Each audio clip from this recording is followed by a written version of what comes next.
এবার থেকে মল্ল রাজাদের রাজধানী মন্দির নগরী বিষ্ণুপুরে ঢুকতে গেলেই দিতে হবে কর। বড় সিদ্ধান্ত বিষ্ণুপুর পৌরসভার এই সিদ্ধান্তে অসন্তুষ্ট সাধারণ মানুষজন। পৌরসভার পক্ষ থেকে বিজ্ঞপ্তি জারি করার পর থেকেই এই বিষয় নিয়ে সরব হয়েছে বিরোধীরা। এক সময়ের মল্লরাজাদের রাজধানী বিষ্ণুপুর, অনেকের কাছে আবার মন্দির নগরী বিষ্ণুপুর নামেও পরিচিত। কেউ কেউ ভালোবেসে বলে থাকেন গুপ্ত বৃন্দাবনপুর। পশ্চিমবঙ্গের অন্যতম পর্যটক স্থান এই বিষ্ণুপুর। সারা বছরই দেশ বিদেশের বিভিন্ন প্রান্ত থেকে হাজার হাজার পর্যটক আসেন মন্দির নগরী বিষ্ণুপুর দর্শন করতে। দর্শন করেন মল্লরাজাদের হাজার বছরের পুরনো সেই টেরাকোটার কারুকার্যে ভরা মন্দিরগুলিকে। এবার এই মন্দির নগরী বিষ্ণুপুরকে নিয়ে বড় সিদ্ধান্ত নিল বিষ্ণুপুর পৌরসভা। শহরে প্রবেশ করলেই দিতে হবে কর, একটি বিজ্ঞপ্তির মধ্যে দিয়ে জানিয়েছেন বিষ্ণুপুর পৌরসভা। আর তারপরেই অসন্তুষ্ট সাধারণ মানুষ। নোটিশে জানানো হয়েছে আগামী 1 আগস্ট 2023 তারিখ থেকে বিষ্ণুপুর পৌরসভা এলাকার বহিরাগত সমস্ত যাত্রীবাহী ও পণ্যবাহী যানবাহনের বিষ্ণুপুর শহরে প্রবেশ করার জন্য দিতে হবে মোটা অঙ্কের কর। আর এই সিদ্ধান্ত প্রকাশ্যে আসতেই বিষ্ণুপুরে শুরু হয়েছে শোরগোল। পৌরসভার এই সিদ্ধান্তে স্থানীয় ক্ষুদ্র ব্যবসায়ী থেকে শুরু করে বিষ্ণুপুরের বাসিন্দারা মনে করছেন এতে করে বিষ্ণুপুরে পর্যটক আসা কমে যেতে পারে, সমস্যা হতে পারে ব্যবসায়ীদের। অন্যদিকে ফিকে পড়বে পর্যটন কেন্দ্রের। গাড়ি ব্যবসায়ীরা জানাচ্ছেন দিনের পর দিন পেট্রোল ডিজেলের মূল্য বৃদ্ধি ঘটেছে, তার উপর পার্কিং চার্জ, আবার যদি এক্সট্রা করে পৌরসভায় ঢুকতে কর দিতে হয় তবে ব্যবসায় সমস্যা হবে। পর্যটকরা এক নম্বর পর্যটকরা বিষ্ণুপুর এসে 4 কিলোমিটার মধ্যে সমস্ত মন্দির যে দর্শন করে তার মধ্যে ওনাদের 3 জায়গায় এমনি পার্কিং চার্জ দিতে হয়, 3টে জায়গায়। আবার যদি টোল নেয় তাহলে সে পর্যটক বলতে বিষ্ণুপুর আসবো না। 4 কিলোমিটার মধ্যে সব মন্দির দেখবো, 1 ঘন্টার মধ্যে সে 2 ঘন্টা সে ঘুরে নিচ্ছি, 100 টাকা আর 4 জায়গায় পার্কিং। হ্যাঁ, তার খরচা হচ্ছে, এক্সট্রা খরচা হচ্ছে 300 টাকা। সে 300 টাকা খরচা করবে না খাবে, আর না ঘুরবে, না আমাদের জিনিসপত্র কেনাকাটা করবে। তাহলে আমরা এর মধ্যেখানে কী হবো, ঘুরতে আসবে, তাহলে 300 টাকা ওই সরকারকে পাবলিককে দেবে, দিয়ে আমাদের দোকানে মালটা কেনাকাটা করবে না। এটা আমাদের মধ্যে একটা কষ্ট মধ্যেই চলবে। বিষ্ণুপুরবাসী হিসেবে এটা আগামী দিনে ভালো হবে বলে আমার মনে হচ্ছে না, কেননা বাইরের থেকে বিভিন্ন মানুষ বিষ্ণুপুরের যে নিদর্শন আছে সেগুলো দেখতে আসে, বহু পুরনো জিনিস। কিন্তু যদি এইসব ট্যাক্স বসে, আদার্স যেসব টুরিস্ট প্লেসগুলো হয়েছে সেইখানের থেকে এইখানে টুরিস্ট কমে যাবে, কেন অন্য জায়গাতে এই ব্যবস্থা নেই, এই ব্যবস্থাই প্রথম। তো এই ব্যবস্থাটা যে আগামী দিনে কতটা ভালো হবে বলে মনে হয় না বিষ্ণুপুরবাসী হিসেবে। এবং যারা এইসব টেরাকোটা শিল্পের উপরও এর প্রচুর প্রভাব পড়বে। যদি টুরিস্ট না আসে তাহলে যারা এইসব করে খায় তাদের তো ক্ষতি হবে আগামী দিন। এটা পৌরসভার ভাবা উচিত, বা আরও যদি অন্য কিছু ভাবা যায় সেটা ভাবতে পারে, কিন্তু এটা ভালো হবে বলে মনে হয়।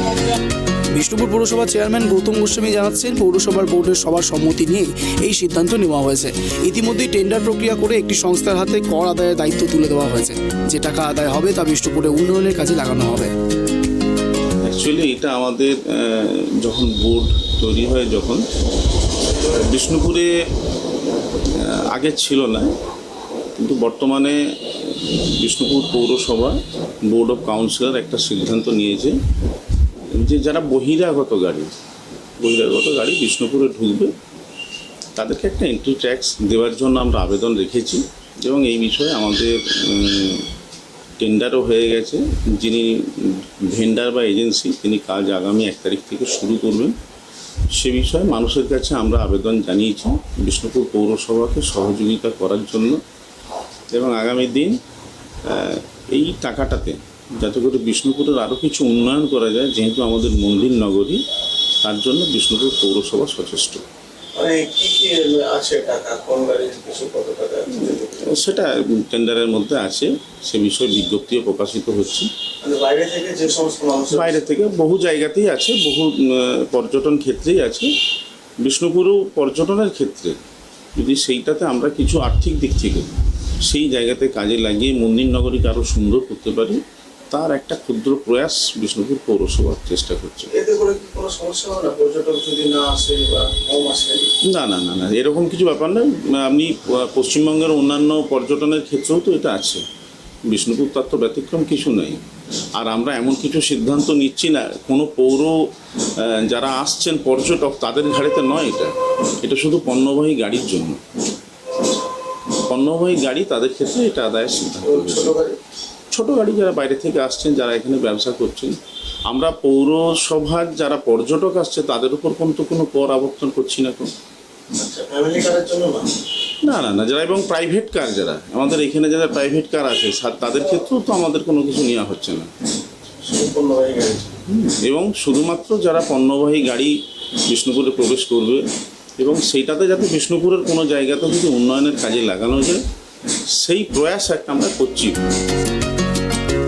বিষ্ণুপুর পৌরসভার এই সিদ্ধান্তকে তীব্র সমালোচনা করে বিষ্ণুপুর সাংগঠনিক জেলা বিজেপির সহসভাপতি দেবপ্রিয়া বিশ্বাস জানান, তৃণমূল সরকারের তোলা আদায় করার জন্য নতুন একটি সংস্থা করেছে। এই টাকার ভাগ কালীঘাট পর্যন্ত পৌঁছে যাবে। বিষ্ণুপুর পৌরসভার এই তোলা সিদ্ধান্তকে ধিক্কার জানায়। বিষ্ণুপুর পৌরসভা আজ দীর্ঘদিনের এই মন্দির নগরী সারা পৃথিবী জুড়ে এখানকার পর্যটকরা আসেন, সেখানে তাদের স্বাচ্ছন্দ্যের ব্যবস্থা না করে এখানকার পৌরপ্রধান তোলা তুলতে শুরু করে দিলেন। আসলে তোলামূল পার্টির পৌরপ্রধান, তিনি এর থেকে আর কী বা ভালো ব্যবস্থা করতে পারেন? তার কাছ থেকে উপর থেকে চাপ আছে যে ভাইপোকে এত টাকা পৌঁছতে হবে প্রতি মাসে, যার জন্যে তিনি এখন নতুন একটা পদ্ধতি করেছেন যে যারা এখানে আসবে তাদেরকে এখানে তোলা দিতে হবে। এতে বিষ্ণুপুরের পর্যটন শিল্প ধাক্কা খাবে বলেই আমার মনে হয় এবং আগামী দিনে আমরা এই নিয়ে আন্দোলন এবং ঊর্ধ্বতন কর্তৃপক্ষকে অবশ্যই জানাবো। ইতিহাসের পাতায় রয়েছে বিষ্ণুপুরের মল্ল রাজাদের কাহিনী। এখন সেই বিষ্ণুপুরে ঢুকতে গেলেই দিতে হবে কর, এমনই সিদ্ধান্ত নিয়েছে পৌরসভা। যদিও পৌরসভার এই সিদ্ধান্তে সরব বিরোধীরা। বিষ্ণুপুর থেকে সঞ্জীব মল্লিকের রিপোর্ট, ট্রাইব টিভি।